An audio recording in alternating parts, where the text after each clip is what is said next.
ose ọjị na-ewefu uchu mana ọ gaghị anaghị agụ ihe laa nwaanyị vuo ya ivuru ọya ọsọ gị were ofu ogbe ose ọjị jụchaa ọma ewefu ya just onye charịta ugolo ya taa ya ekwene ya yọwa Chukwu ka onye na-eme ihe ọjọọ ghara ịhụ ya. Ọ bụ na ihe irie nri ọjọọ dịka poison ọsọ gị taa ofu akpa ugoro poison ahụ abago ahụ gị. Onwe ihe ugoro nwere ịlụ with poison ma ndị a na-awụju ya believe na ha ji divine powers. Onwe ihe o minu.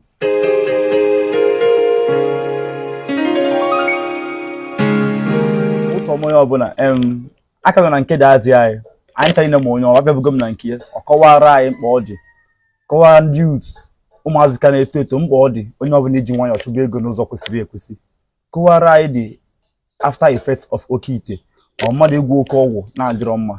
So tata adịghị m tata ka ị kọwakwara ọ na-anya ọ na-atụgasị ihe at his age ya na-atụgasị ụmụ ihe a na ụnụ fọrọ nke a ya na-atụ ya many other things dị ebe a nwa ma ndị nwe burugoro ya. So that dị nwe talent aside ihe omenala ọ na-eme ọ nwere ezigbo talent o se sculptor that dị gụrụ akwụkwọ na-arụkwa n'ọrụ omenala ya na-emekwa ihe ọzọ. So anyị bịa ka ọ kọwara anyị ihe ogiris ka bụ ogiris anyị ma ihe bụ akwụkwọ ogiris na-arụ then ugoro ọrụ ọ na-arụ then nke a bụ ose ọjị then otu ụmụ isi dịgasị anya anyị fụrụ ebe a nwa tata. So that dị anwara m nke ihe bụ ụzọ kọwa na ihe ejigasị ya eme nke ọbụla unu jụọrọ m akọwara m unu. Okay, ka anyị bido n'ose ọjị. Dadị ọ na-eme mpụtara ike onye weta ose ọjị a na ọchọ ịgbawa ya o tinye ya n'azụ gbawa ka ihe ọ na-arụ. Ihe eji etinye ya n'azụ agbawa ya bụ na ọ bụrụ na o nwere onye azụmanụ nọ nso inedo ya anya gbawa ya ọchịrị ya chịgbaa gị anya. Okay, ọ ya ka eji edofe ya n'azụ agbawa ya nke a ga-eji rụọ ọrụ. Oke, nke a ga-eji rụọ ọrụ. Oke, ọ bụrụ na nke onye a chọrọ ịtara onwe ya ọ bụrụ ma gbawa ya taa. Oke, then ọ bụrụ na nke a ga-eji rụọ ọrụ onye a fịfe ya n'azụ nwere okwu onye dịrị ikwu ka gbawa ya. Ekpechi ekpere eji eje ekpere gbawa ose ma ọ bụ ọjị ihe ọbụla ị ga-eme ị ga-ebu ụzọ kọsara Chineke kpere ekpere ka ọ gazie ọfụma. Ya ọ gazie obechaa idofe ya n'azụ wee gbafuwa ya.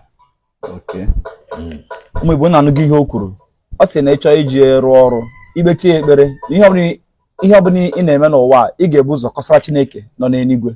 Ịkọsara Chineke nna itizie n'azụ gbawa ofutukwazie n'iru ma eji dadịbe na ose ọjị a na ọ na-eme onye pụta ụmụ nwoke ụfọdụ na ha na nwaanyị nọsịa ewere ose ọjị si na ha ji agba ajụchapụ ụchụ. Ose ọjị ọ na-ewepụ ụchụ n'eziokwu and ka esi eme ya o were rụọ ọrụ. Ose ọjị na-ewefu uchu mana ọ gaghị anaghị agụ ihe laa nwaanyị vuo ya ivuru ọya ọsọ gị were ofu ogbe ose ọjị jụchaa ọma ewefu ya. Okay, mana o nwere ihe ị ga-abụ imetụta ihe dị agha aka i were jụchaa ahụ gị tupu ijie itara ya. okay, nke aha onye ahụ ji ọjụcha ahụ ya ka ihe ọ ga-eme ya i were aka otu a gbafuo ya n'oriọ. Okay, wufuo ya before tabazie ndị a na-ata ata.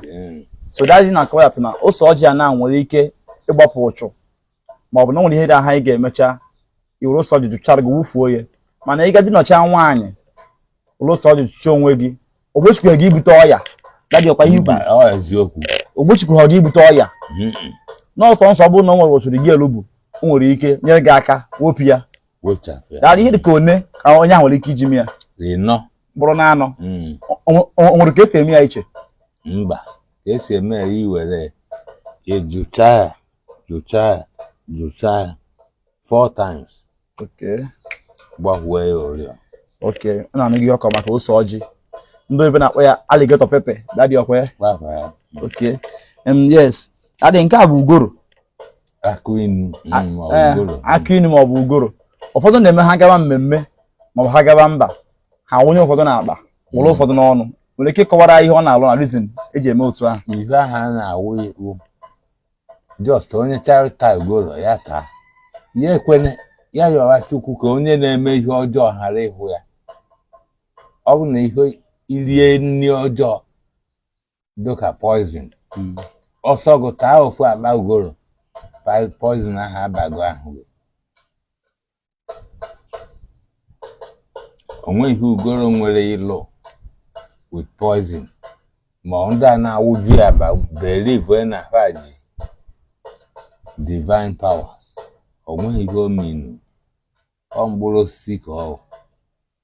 Okay, na-adị na-akọwa dat na oke nsị atụ na gị ma ọ bụ na ịmaja akwụkwọ na-efụta n'ụtụ ịgba Chineke na ka nwa hapụ ịbịara gị ma ọ bụ na nke ha pere mpe na ndị a na-agwapụ ha ndị ugoro na-akpa ma ọ bụ taa ata ma ọ bụ n'eno kpewe ekpere ka onye na-eme nsị lapụ ịfụ gị na nwa sị na onye go gị nsị gị riba ya n'afọ gị na ọsọ gị taa akpa ugoro enwere ihe ọ ga-abụ. Understand? So ka mmadụ hapụ iwere ndụ ya tinye na mkpụrụ Chukwu kere eke. So ụmụ Igbo mmụta anche na ọmụmụ ọmụmụ. So dadị nke a bụ ogiris ndị Igbo na nke a bụ akwụkwọ ogiris ka m ji n'aka. Dadị ọ na-eme ebe ọ na ngara a na-eme omenala na-afụkarị akwụkwọ anụnwa nwere ike ịkọwara ihe ọ na-arụ n'ala Igbo. Ihe ọ na-arụ bụ ogirisi a any place ịbịa hụ ebe ndị Igbo ochie kere anyị ya nwe ka eji etinye landmark oke mmadụ na ibie.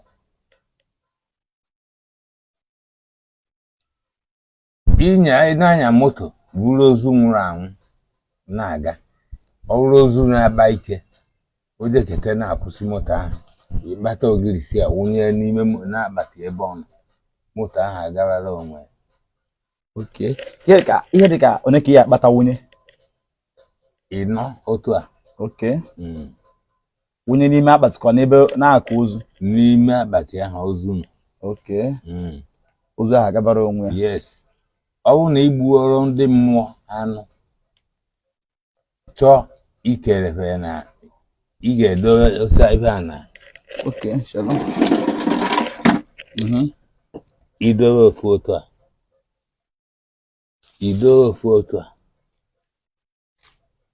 ịtụ afọ isi ghara ya.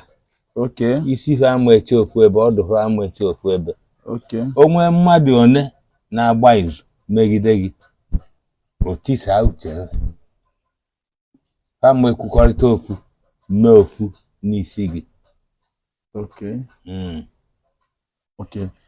na-anọgide adịghị kọwara maka akwụkwọ ogirisi and adị ụfọdụ na-ekwu akwụkwọ ogirisi ya na o nwere ike ịchụpụkwa ụchụ na arụ mmadụ maka ụmụ ndị na-amasị gị ọnụ anaghị m ebe asị mmadụ na iwere akwụkwọ ogirisi ịnọ ọ na-esi n'ime mmiri nna ọ dịkasị ya na anyị na-akpata ya akpata ịnọ o si n'ime mmiri were ose ọjị si n'ime mmiri ahụ were ya wụọ arụ na ya eji na ncha ya eji n'ogbo. Anaghị akpata ya akpata a na-etinye completely otu a. Ife a kịta bụ isi ya nọchitere ọfọ ọfọ ka ọnwụ. Akwụkwọ ya ndị a ga-arụzi ọrụ ahụ. So ị na-akọwa dat na onye kpatara akwụkwọ ya na anyị nọtị n'ime mmiri tinye ose ọjị were wụọ arụ ọ na-arụ ọrụ. Ọ na-arụ ọrụ mana ọ ga-etinye ya na completely otu a n'ime mmiri ahụ were wụọ arụ na ọ na-achụpụkwa ụchụ. Ọ na-achụpụ ụchụ. Adị osi gịnị ya? Osisi ihe ahụ ọjị anwụ. Ọjị anwụ. Onwe ọ na-arụ iche. Ọ na-arụ ọrụ ọjị anwụ ihe ọjị na-arụ ka ọ na-arụ. Ụmụnne m ọ na-anụ ihe dadị kọwara dadị mere o nwere mkpụrụ osisi adịrị ebe a ma ọ bụ ihe adịrị ebe a onye Igbo ọnụ kwesịrị inwe biya iji chekwaba onwe ya abụrụ ajọ ọgwụ. Sọnsọ ife onye Igbo ọbụla ma onye nwere ọgwụ ma onye enweghị ọgwụ kwesịrị iji chekwa onwe ya wee ekpere. Be always prayerful. Pray to God always. So ya bụ onye nwere ike igbochara gị ihe ọjọọ. So ị na-akọwa na mmadụ dị ndụ ekwesịrị itinye obi na ụwa gwara agwụ.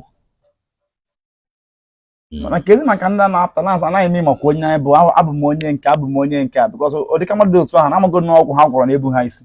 O nweghị onye bụ ife ọwụna, mmadụ ọwụna bụ ntụ na aja. O nweghị mmadụ ada anwụ anwụ. Onye ahụ na-eme makwa ihe makwa ọkwa onye ọ karịrị, ọ na-emere ya makwa ọ dị onye ọ ga-eji aka tigbu. Ọ bụrụ onye ga-etinwu ihe inwere ike jụọ anyị makwa onye ọkụpịa gị eze kụwa gị nsị ọkụ afọ ọgụ n'ike ịghọta ije ozugbo. So dadị na-akọwa sị na nna na-eme maka onye mbụ onye ọ kalịrịta ọgwụ aka bụ onye ọ kalịrịta ọgwụ. Mba. Okay. So onye na-akọwa na agwụchagodo ọgwụ anaghị agwọ ọgwụ ọkpọ dadị. Mba. Ị nweghị ike ịgwọ mmadụ ọgwụ ya ma na gị ọla ma gị nke ga-enwe kwek.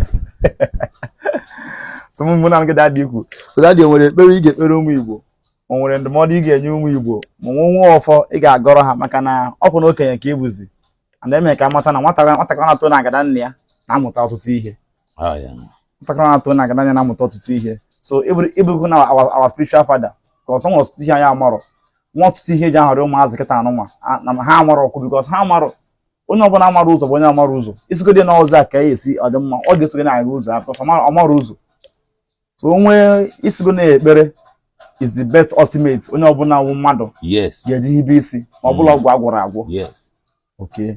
Then ị na-akwada na onye Igbo mana kwesịrị ike imere chi ya ihe abi oke nwere ihe onye Igbo kwesịrị ime abụrụ ọgwụ agwọrọ agwọ o wedere ya na mma.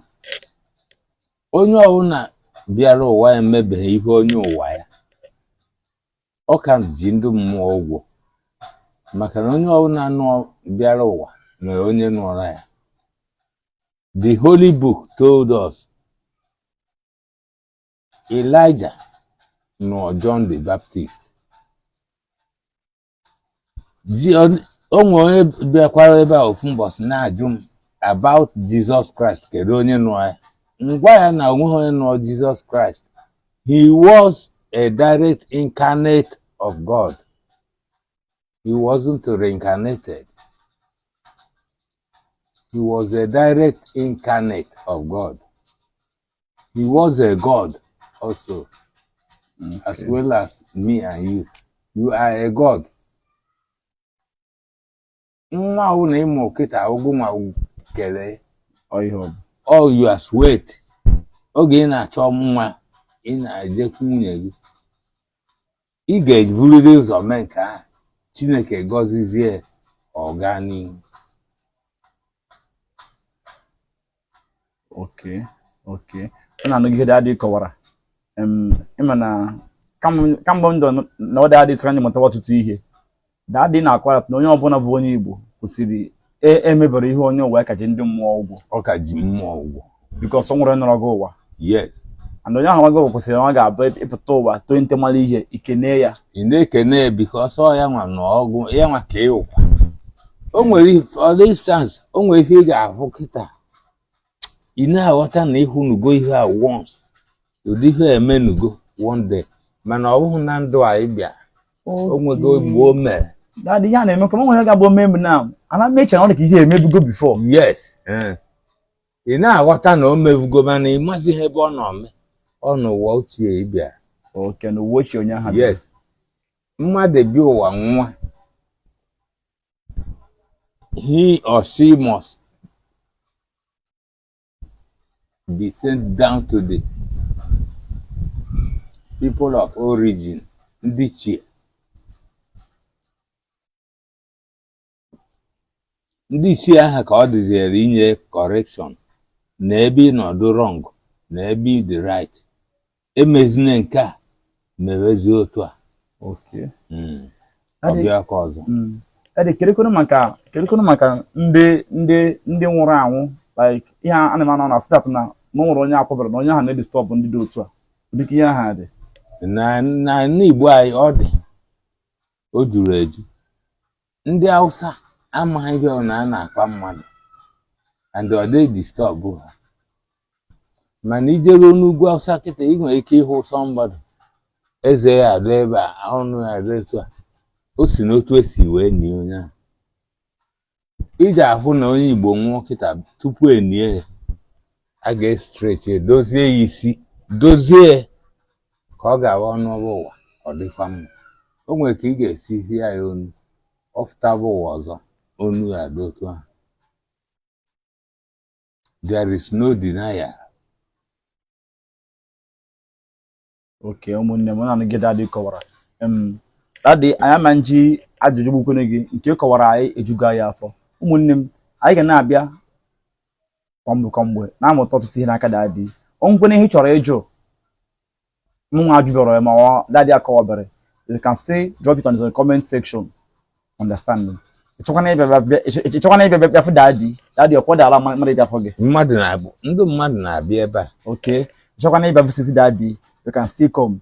And because of so many security man about that and we got a lot of security. Yes. So when you're gonna for daddy, you have to first of all contact us. I got more able. Understand?